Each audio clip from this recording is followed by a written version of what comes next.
77회 이론 문제를 풀이하도록 하겠습니다. 1번부터 보도록 하죠. 자, 손익계산서에 반영되는 계정 과목이 아닌 게 뭐냐. 손익계산서에는 비용과 수익이 들어가는 곳이죠. 그러면 당연히 뭐다? 답은 3번이 될 수밖에 없습니다. 왜? 복리후생비하고 그 다음에 대손생각비하고 감가상각비는 여러분들 비용이죠. 상급비용은 자산이죠. 자산부채자본은 재무상대표에 들어가기 때문에 답은 3번이 손익계산서에 반영되는 개념 과목이 아닌 거죠.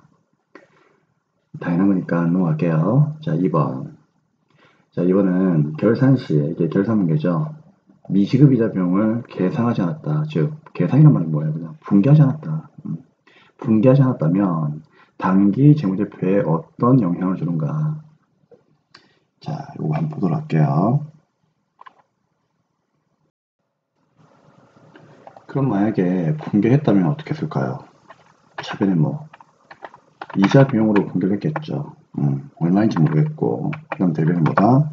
요거를 미지급 비용으로 분기를 했겠죠. 만약에 분기를 했다면. 그쵸. 그러면 이자 비용이라고 하는 비용은 발생을 했고 돈을 안 주었으니까 미지급 비용 대변에 부채를 갖다가 이렇게 분기를 했을 건데, 분기를 했다면 당연히 뭐다? 이자 비용이라고 하는 비용은 발생했을 거고요. 미지급 비용이라고 하는 부채는 당연히 뭐다? 대변에 있으면 부채가 증가하는 거죠. 증가했겠죠. 근데 이거를 분기를 하지 않았을 경우에 어떤 영향을 주는가를 물었으니까, 분기 안 했다면 비용은 발생 안 했고요. 부채도 증가 안 했겠죠. 그러면은 비용은 당연히 뭐다? 과대예요, 과소예요. 분기 안 했다면 비용은 작게 잡혀 있겠죠. 부채도 작게 잡혀 있겠죠. 그럼 당연히 여기서 1번과 3번은 답이 될 수가 없습니다. 왜? 둘 다 과대에 계산된다고 했으니까 이건 말이 안 되는 거죠. 과소 계산돼야 되겠죠. 그러면 2번 아니면 4번인데 답은 4번이죠. 그쵸? 왜 4번이 되는 겁니까? 그 이유는 비용이 작아지잖아요. 그쵸? 그럼 비용이 작아지면은 이익은요? 올라가잖아요. 그쵸? 비용이 작아지면은 이익은 올라갑니다. 그래서 순이익이 과대하게 계산이 되는 거죠. 그래서 답 몇 번? 4번이 됩니다. 이해되겠죠? 이 내용을 잘 이해 한번 해보시면 될 것 같아요. 네. 그래서 2번 문제 답은 몇 번? 네, 4번으로 그렇게 체크하겠습니다. 나중에 이 내용을 잘 이해를 하셔야 될 것 같습니다. 자, 그 다음 이제 문제입니다. 이제 3번인데, 다음 거래 요소의 결합 관계에 해당하는 거래로서 오는 것은 무엇입니까? 라고 되어 있네요. 자, 차변의 자산이 증가하고 대변의 자산이 감소하는 거래가 뭐냐? 그걸 묻고 있죠. 이거는 어떻게 하면 된다? 분기를 다 같이 한번 해보시면 될 것 같아요. 자, 분기 한번 해보겠습니다. 네, 분기를 구제한다면 1번은 거래처에다가 현금 50만원만큼을 3개월간 되어 있죠. 그러면은 현금 나가니까 대변에 뭐다? 현금이라고 한 자산이 50만원만큼 감사고요. 차변에 이걸 뭘로 분기합니까? 단기 대여금이라고 하는 자산이 50만원만큼 증가하죠. 그러면은 요게 이제 자산의 증가고 요게 자산의 감소죠. 그럼 답은 나왔네요. 자산의 증가, 자산의 감소, 답은 1번이 답입니다. 그쵸? 그래서 시험장 가면은 이런 문제 나왔을 때 바로 답이 나오면은요, 1번 찍고 바로 다음 문제 푸는 거예요. 그쵸? 근데 2번과 3번과 4번을 이제 풀이를 그래도 해봐야 되기 때문에 이제 공부할 때는 풀이해보자는 얘기죠. 그럼 이거는 당월분 정기요금을 16만원만큼 현금 주었죠. 그러면 차변에 이제 분기를 구제한다면 수도 광열비가 되겠죠. 이게 얼마? 16만원. 그럼 이거는 분기하자마자 차변은 뭐다? 비용의 발생이 나오니까 비용의 발생은 차변의 답이 아니잖아요. 그래서 이건 답이 안 되는 거죠. 그럼 대변에 이제 현금 16만원, 자산이 감소하죠. 그러면 3번도 마찬가지예요. 정기예금에 대한 이자 18만원만큼 현금 받았죠. 그러면 현금 받으면 현금 들어오니까 들어온다 차변에 현금 얼마 18만원만큼 자산이 증가할 거고요. 그리고 대변에 이제 이자 수익이라고 하는 수익이 발생하겠죠. 대변에 수익이 발생. 전혀 관계없는 그런 내용이죠. 그러면 당연히 4번도 마찬가지입니다. 외상대금을 현금으로 줬다는 얘기는 현금 나간다는 얘기잖아요. 그럼 대변에 현금이라고 하는 자산이 55만원 감소하는데 이거는 현금을 주면서 외상값을 갚은 거기 때문에 차변에 외상매입금이라고 하는 부채가 55만원이 감소하는 거죠. 그래서 요거는 이제 부채 감소가 차변이기 때문에 전혀 내용이 맞지가 않죠. 그래서 답은 몇 번이다? 1번이 답이 되는 겁니다. 단기 대여금이 자산의 증가, 현금이 자산의 감소가 되겠죠? 이해됩니까? 자, 이제 4번 문제로 가도록 하겠습니다. 다음 그림의 가에 대한 절차에 대한 설명으로서 옳은 것을 보기에서 있는 대로 보는 것은 무엇입니까? 우리 알죠? 거래가 발생하면은 붕괴를 하고 붕괴한 것을 뭐 하는 겁니까? 총계종 원장에다가 전개하는 거죠. 그렇죠. 그럼 붕괴장에서 총계종 원장으로 가는 것은 붕괴한 것을 전개한다는 얘기니까 전기에 대한 내용입니다. 그렇죠. 전기는 기초과정에서 이미 배웠으니까 다들 알고 계실 거라고 믿습니다. 그러면 기억부터 한번 볼게요.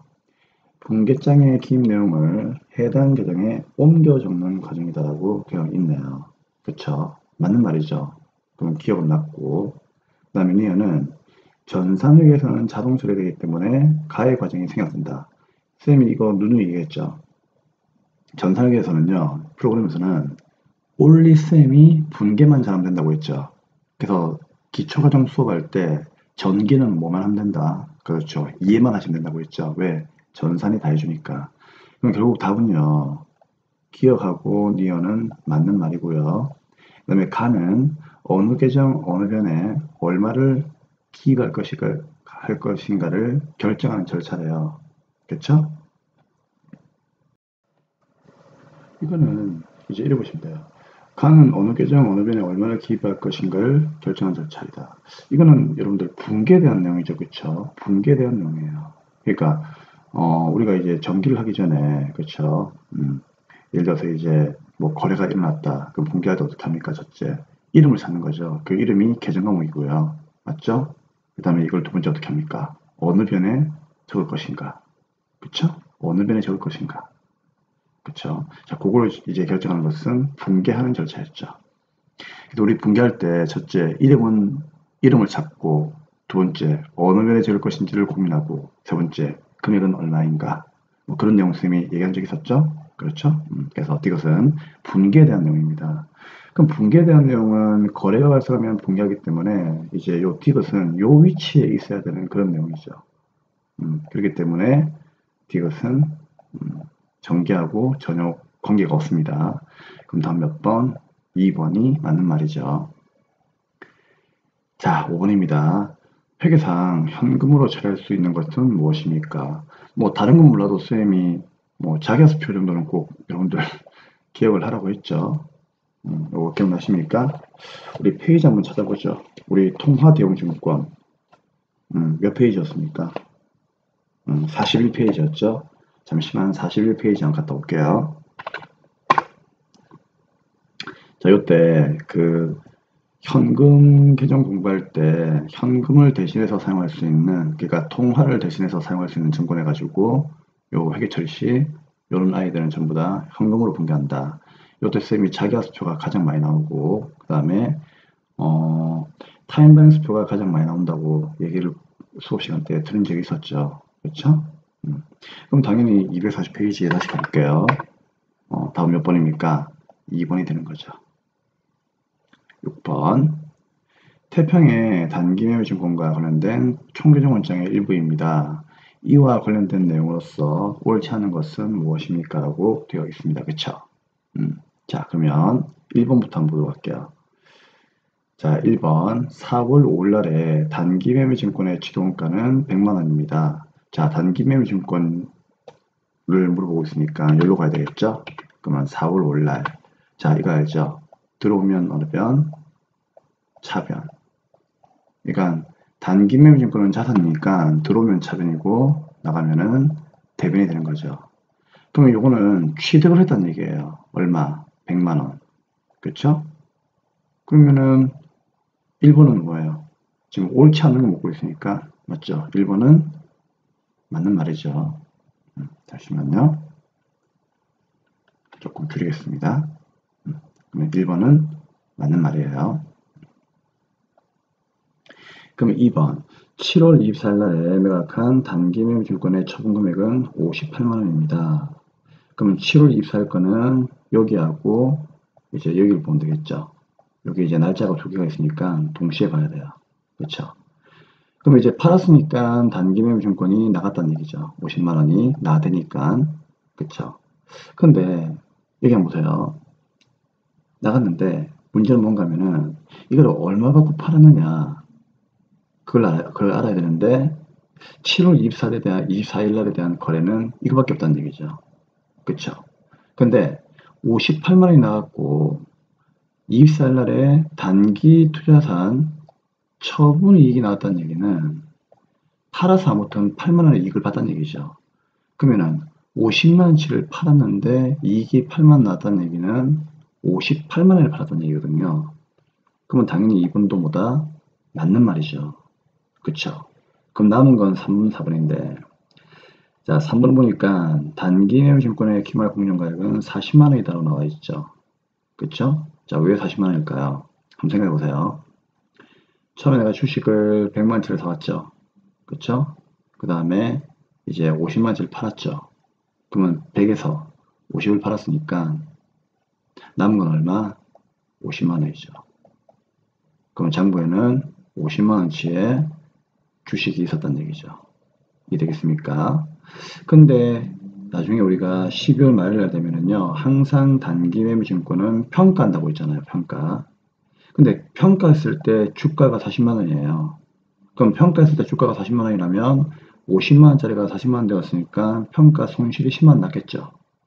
그러니까 당연히 이렇게 평가 손실이 10만 원 난 거예요. 그쵸? 아니면 여기를 봐도 괜찮고. 그러면 3번도 맞는 거죠. 그러니까 다음 몇 번이다? 4번이 되는 겁니다. 왜? 지금 평가 손실이 나는데 공정가치 주가가 50만 원보다 상승했다는 얘기는 말이 안 되는 거죠. 상승이 아니고 뭐래요? 하락한 거죠. 하락했으니까 얼마? 10만 원 하락했으니까 손실 난 거죠. 그래서 다음 몇 번? 4번이 답이 되는 겁니다. 그래서 이거는 날짜 하나하나를 보면서 여러분들이 거래를 조금 유추해 나갈 필요가 있다 그런 얘기죠. 네, 7번입니다. 다음 계정과 분계장에 기록하는 방법의 묶음이 옳지 않은 것은 무엇입니까? 이건 뭐 분계 잘하시는 분들, 뭐 그쵸? 전기 잘하시는 분들, 뭐 그런 분들은 풀 수 있겠죠. 자, 1번 한번 보겠습니다. 왜 상위 출금은 여러분들 자산이죠? 그래서 그냥 이거는 거래 판례수만 잘 이해하시면 될 것 같아요. 한마디로. 그러면 얘는 자산이니까 자산이 증가하면요 차변에 기록하죠. 맞는 말입니다. 그럼 두 번째 미수금 계정은요. 미수금도 자산이죠. 그럼 자산을 감소하면 어때요? 대변에 기록하죠. 맞는 말이고요. 자 보험료는요. 보험료는 비용이죠. 비용 발생은 차변이죠. 그럼 발생할 때 차변에 기록한다. 맞는 말이에요. 하지만 차입금은 차입이란 말은 비리 온다는 얘기잖아요. 맞죠? 그럼 비리 온다는 얘기는 갚아야 되는 거니까 부채죠. 그럼 부채가 증가하면 대변이잖아요. 차변이 아니죠. 대변이기 때문에 옳지 않는 것은 4번입니다. 결국 거래 판례수만 여러분들이 할 줄 알고 있으면 맞출 수가 있는 문제고요. 또 이런 걸 맞춘다는 얘기는 그만큼보다 분계도 잘하고 전개도 잘한다. 그렇게 보시면 될 것 같아요. 자, 8번. 8번은 여러분들 분개하시면 되는 거죠. 자, 분개 한번 해보겠습니다. 제가 이제 항상 여러분께 얘기 드리고 싶은 것은 분개할 수 있는 문제는 분개를 하십시오. 그게 제일 좋습니다.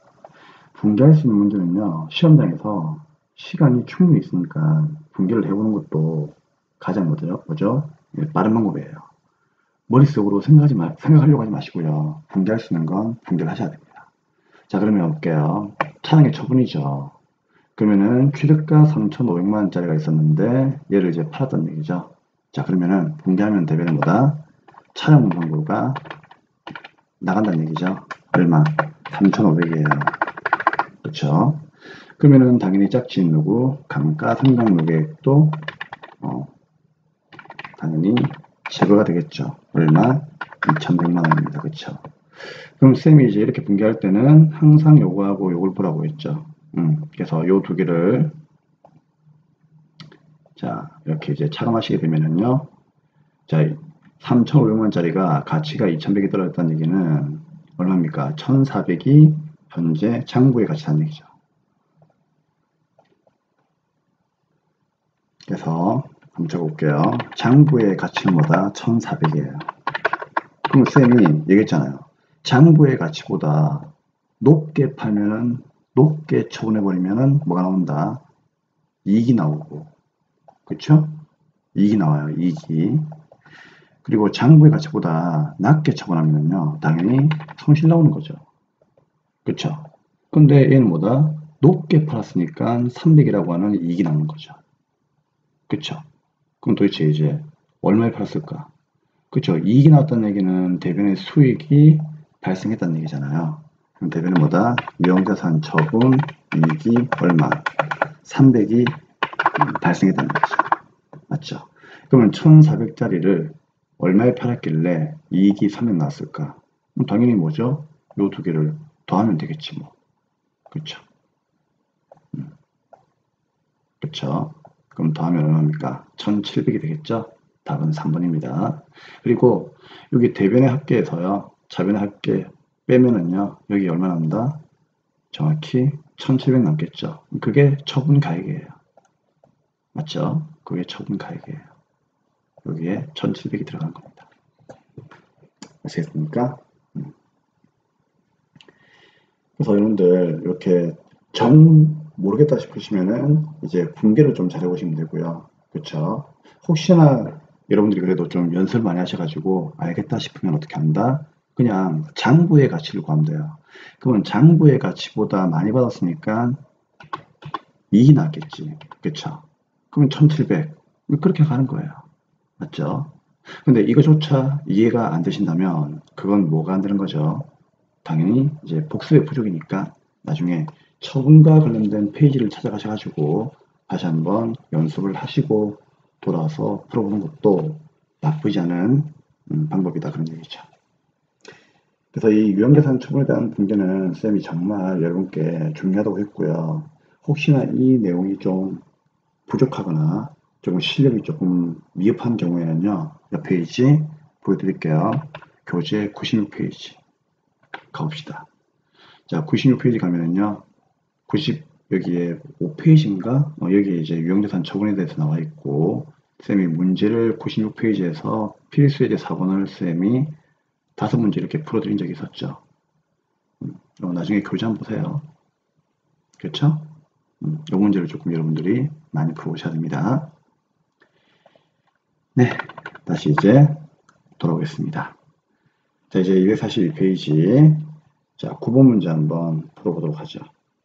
자, 9번에 가니까 다음은 급여 명세서의 일부이다 라고 나와 있죠. 공제 내역의 가 내용을 예수금으로 회계 처리하는 경우에 가의 내용으로서 적절하지 않은 것은 무엇입니까? 라고 되어 있네요.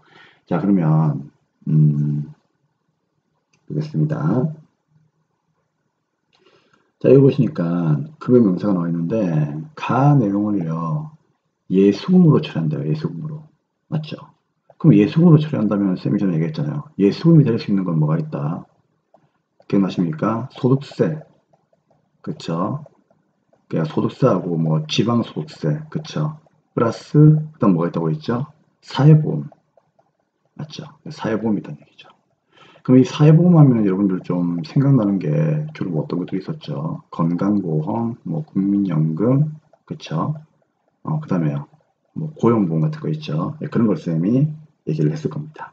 그쵸? 그러면 당연히 1번하고 3번하고 4번은 예수금에 속하죠. 그럼 다음 몇 번? 2번입니다. 상여금은 여러분들 여기 와야 되는 게 아니고 이제 요쪽으로 나와야 되는 거죠. 맞죠? 이거는 이제 월급을 주는 거니까. 상여금은 비용으로 치르는 겁니다. 예수금은 부채예요. 그래서 선생님이 항상 그때 구분 문제는요 설명했죠. 소득세 플러스 사회보험을 예수금으로 분담된다. 기억나시죠? 자, 이제 10번입니다. 12월 매입과 매출 자료입니다. 선입선출법에 의한 12월 말에 재고자산의 매출원가는 얼마인가 라고 되어 있습니다. 이거 쉽죠? T자 계정 그려가지고 문제를 풀면 됩니다. 자, T자 계정 한번 그려보도록 하겠습니다. 이 문제 나올 때는 쌤이 항상 이렇게 요 상품 계정을 그리라고 했죠. 뭐 저번 기출문제 지난 회차에서도 쌤이 풀어드린 적이 있었고요. 자, 그래서 풀어보도록 하겠습니다. 일단 그러면 기초상품부터 한번 보도록 하죠. 이거 순서대로 가시면 돼요. 자, 그러면은 12월 1일 날에 기초의 재고가 100개가 있었고 단가가 300원이었죠. 그러면 상품 계정은 항상 차근히 창고다라고 쌤이 생각하라고 했죠. 자, 그러면 볼게요. 기초에 몇 개가 있었다? 100개가 있습니다. 100개가. 100개가. 상품 계정은 항상 여러분들 기억하세요. 원가만 적힌 것이기 때문에요. 그냥 원가 그대로 그냥 적으시면 됩니다. 100개가 있었고 이게 곱하기 한 개당 얼마? 단가가 300원이었다. 그런 뜻이에요. 이거 잘 안되네요. 자, 그쵸? 그 다음에 이제 순매입이 있는데 순매입은 이제 12월 10일 날에 매입을 했죠. 200개 얼마? 400원에 매입했다는 얘기죠. 그래서 200개 곱하기 단가는 얼마? 400원 매입했다는 얘기죠.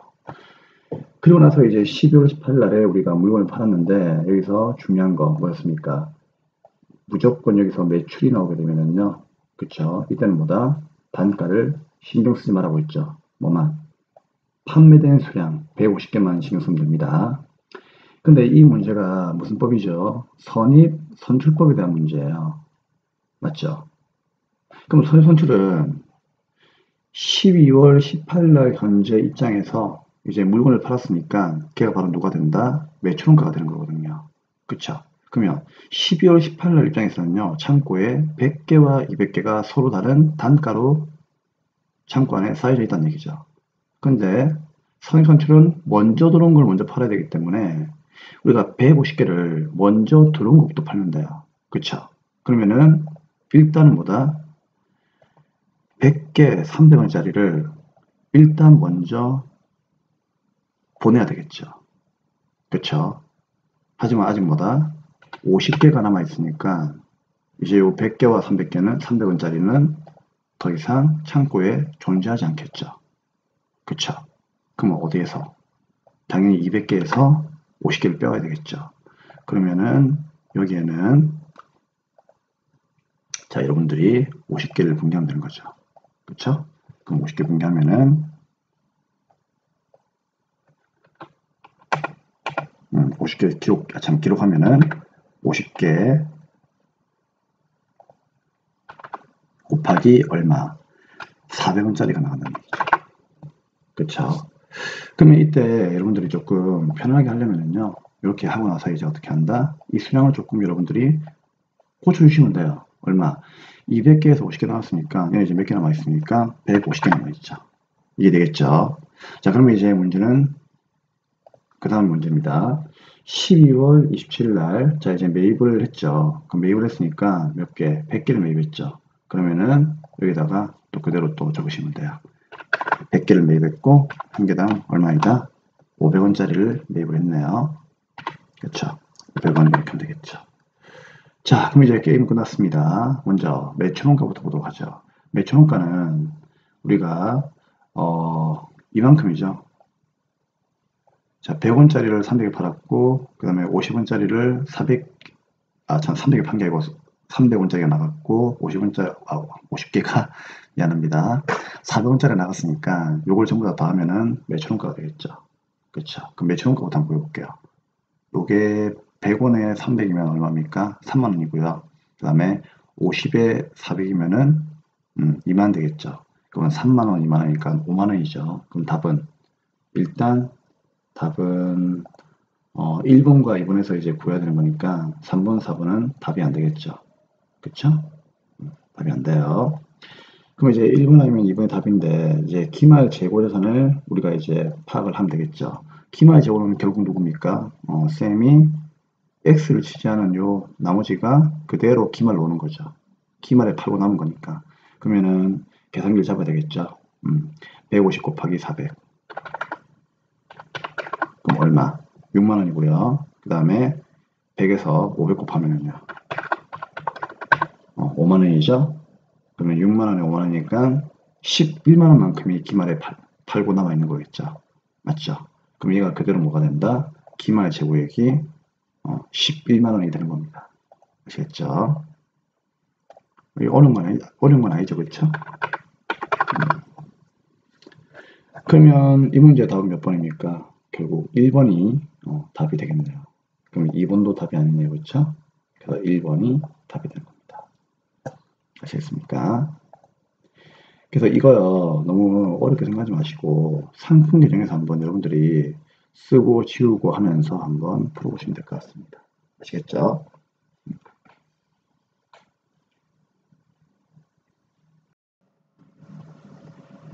네, 그래서 방금 우리 10번 문제 답은 몇 번이었다? 1번이었습니다. 자, 이제 11번입니다. 다음 내용을 모두 포함하는 계정 과목에 해당하는 것은 무엇입니까? 기업의 영업활동에 장기간 사용되고요. 기업이 통제하고 있고 물리적 형태가 없다. 이게 포인트죠. 무엇을 얘기하는 거죠? 그렇죠. 이거는 그 무형자산을 얘기하는 거죠. 그리고 미래의 경제적 효익이 있다. 이거는 이제 아주 이제 문제에서 이제 답이 되는 이제 포인트가 물리적 형체가 없다는 거죠. 이게 이제 우리 핵심 키워드입니다. 그렇죠? 그럼 물리적 형체가 없다는 얘기는 눈에 안 보이는 거니까 무형자산을 얘기하는 거예요. 그렇죠? 무형자산. 그럼 무형자산에 속하는 것은 몇 번입니까? 3번이죠. 특허권. 자, 그래서 쌤이 그 무형자산은요, 간단하게 개념하고 종류 정도만 여러분들이 좀 보라고 했죠. 시험에 거의 잘 나오진 않는데, 한 번씩 이론적으로 물어볼 수 있으니까, 요걸 쌤이 그래도 정리는 해드렸습니다. 그렇죠? 한번 찾아보시면서 여러분들이 이해를 하시면 될 것 같아요.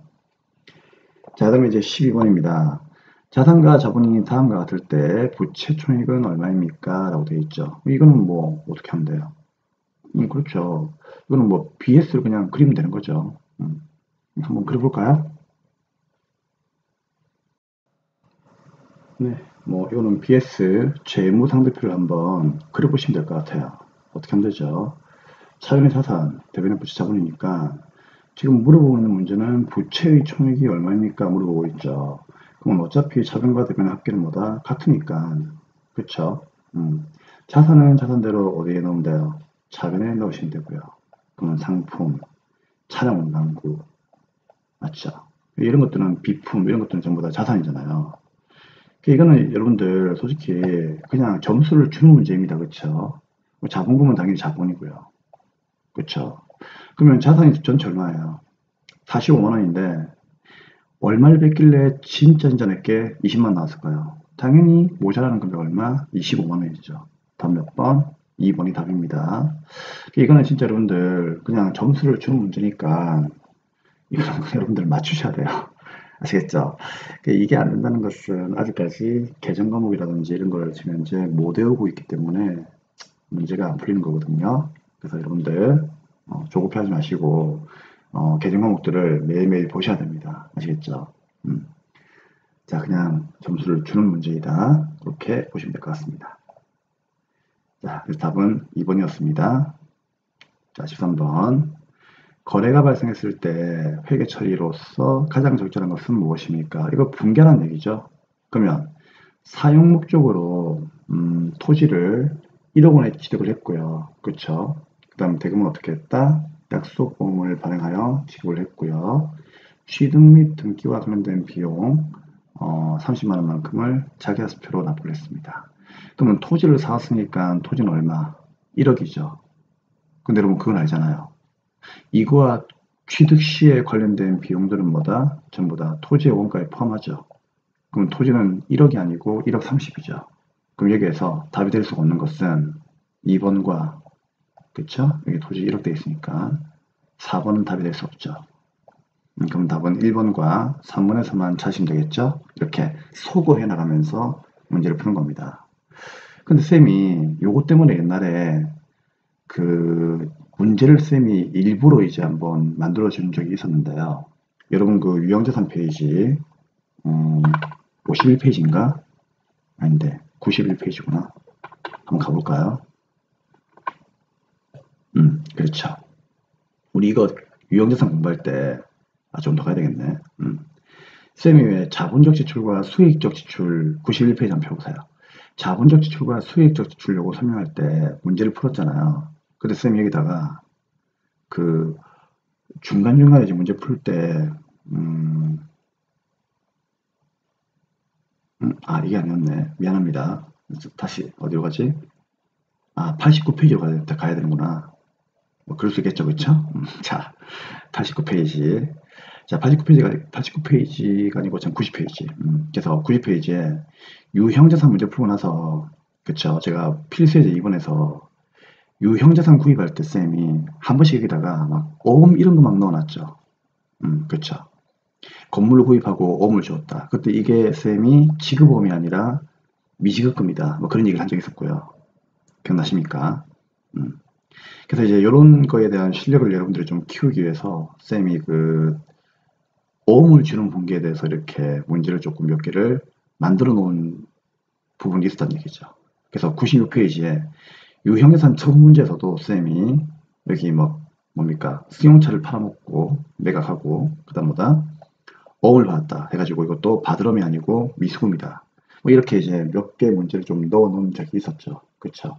이런 걸 왜 쌤이 이렇게 문제를 만들어 드렸는가 하면은 지금 보고 있는 다시 돌아올게요. 이제 이런 문제를 여러분들이 한번 풀어보시라고 제가 그렇죠. 이런 문제를 풀 때 좀 이제 어려움을 겪지 마시라고 제가 이제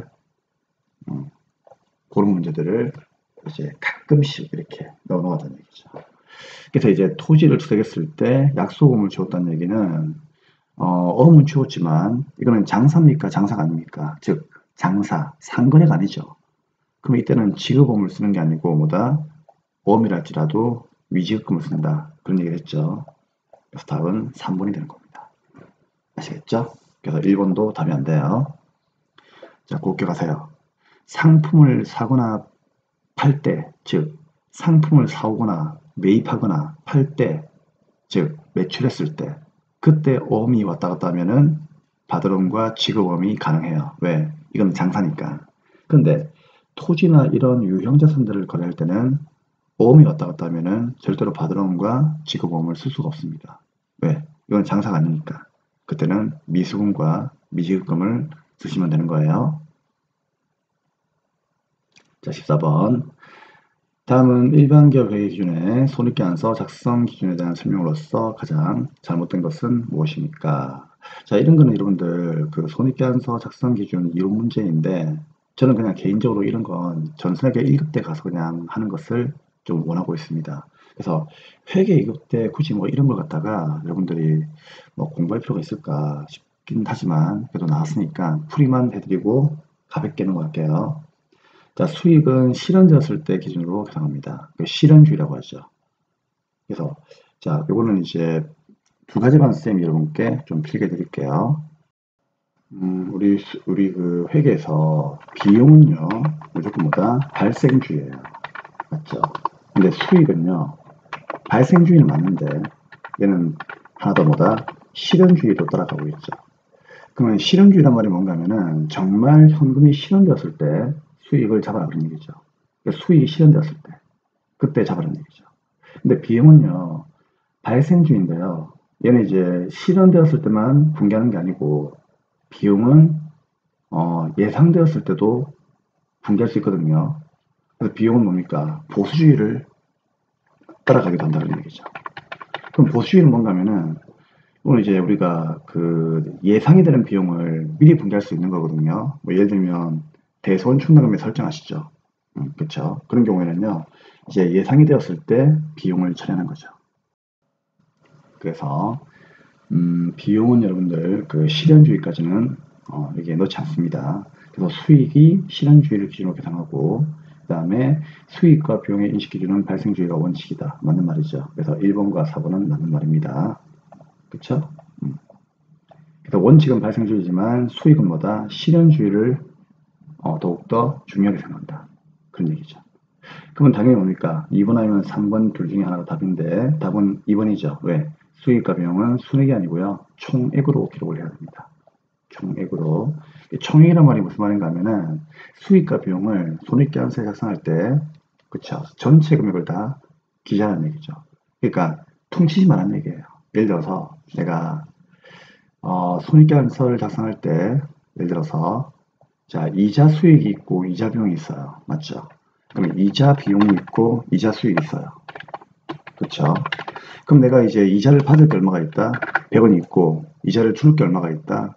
20원이 있어요. 그러면 학생들은 이런 생각을 하거든요. 그럼 쌤, 그럼 받을 이자가 100원이 있고 줄 이자가 20원이면 그냥 퉁쳐가지고 여기 80원 적으면 안 돼요. 안 되죠. 그렇게 하지 말라는 얘기예요. 여기 80원 적게 되면은요. 이게 뭐가 되는 겁니까? 순액주의가 되는 거거든요. 이런 거 하지 말라는 얘기예요. 그래서 무조건 발생한 만큼을 다 기재하라. 그게 원칙이에요. 그래서 다음 몇 번? 2번이 되는 겁니다. 뭐 비용과 관련된 수익이 당연히 뭡니까? 인식된 기간에 인식하죠. 이걸 선생님이 뭐라고 했죠? 전에 수익 비용의 대응 원칙 기억나십니까? 이런 걸 수익과 비용의 대응 원칙이라고 하는 거예요. 그러니까 수익이 발생하면요, 수익이 발생된 그 기간에 관련된 비용도 인식하는 거죠. 맞죠? 이건 쌤이 재고자산 페이지에서 여러분께 이미 설명드렸기 때문에 나중에 재고자산 페이지에서 한번 찾아보시면 될 것 같습니다. 그렇게 하면 되겠죠? 뭐 14번은요, 잘 모르겠으면요, 시험장에서 찍으시면 돼요. 이런 거는 나중에 뭐 회계 1급 때 가가지고 좀 깊이 있게 공부하시기를 제가 권장합니다. 아시겠죠? 지금 우리가 뭐 다른 거 할 것도 많은데, 그쵸? 뭐 이렇게 복잡한 내용들을 굳이 고생하면서까지 풀 필요는 없다. 그게 이제 제가 생각하는 관점입니다. 강의 관점. 그래서 답은 일단 몇 번? 2번이 답이 되겠죠. 자, 15번입니다. 마지막 문제. 장한해 회사의 기말 재무상대표에 계상되어 있는 미지급 보험료는 8,000원입니다. 그쵸? 8,000원만큼 우리가 보험료를 안 줬던 얘기죠. 그러면 기초의 미지급 보험료는 없고요. 그럼 단기에 발생되어 손익계산서에 계상되어 있는 보험료가 3만원이라면 단기에 지급한 보험료는 얼마입니까? 복잡하죠. 복잡하시면 이런 건 뭐다? 나중에 찍으시면 돼요. 자, 하지만 그래도 보도록 하겠습니다. 자, 단기에 발생이 되어가지고 손익계산서에 계상되어 있는 보험료가 3만원일 때 단기에 지급한 보험료는 얼마이냐를 묻고 있죠.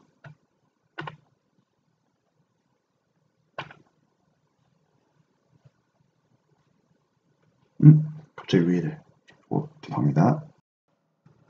네, 갑자기 화면이 좀 이상해졌죠. 자, 좀 당황스럽네요, 그렇죠? 네. 자, 일단 풀어보겠습니다. 자, 이게 어려운 게 아니고요. 읽어보시면 돼요.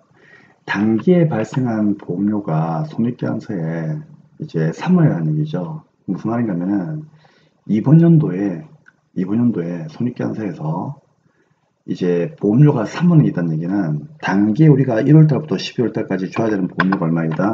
3만원이다. 그 뜻이거든요. 이해하시겠죠? 근데 그 중에서 얼마? 8천원만큼은 미지급이잖아. 맞죠? 그럼 8천원만큼은 미지급이기 때문에 그쵸? 당연히 8천원만큼은 돈을 안 줬겠죠. 그럼 3만원에서 8천원을 빼요. 그럼 나머지 얼마?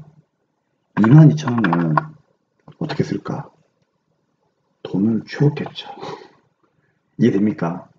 그럼 돈을 주었으니까 그게 바로 뭐가 된다? 단기에 지급한 보험료가 되는 거예요. 어려운 거 아니죠. 그러니까 단기에 발생한 보험료는 3만원인데 그 중에서 우리가 돈을 안 준 게 얼마? 8천원이라고 되어 있잖아요. 그럼 8천원은 돈 안 줬고 그럼 나머지 22,000원만큼은 돈 주었겠지 뭐. 그쵸? 그래 보면 되는 거예요. 그래서 다음 몇 번입니까? 3번이 답이 되는 겁니다. 이해하시겠죠? 네. 자, 이상으로 이제 77회 문제는 드디어 이론 문제까지 풀이를 완벽하게 다 마쳐 드렸습니다. 복습 많이 하시고요. 자, 좀 쉬었다가 다음 시간에 이제 78회 몇 페이지입니까? 78이면은 자, 250페이지가 되겠죠. 자, 250페이지로 가시면 되고요. 마찬가지로 이론은 나중에 풀어드릴 거고요. 자, 실무 문제부터 풀이를 하도록 하겠습니다. 254페이지를 적어놓으시고 다음 시간 때 뵙도록 하겠습니다.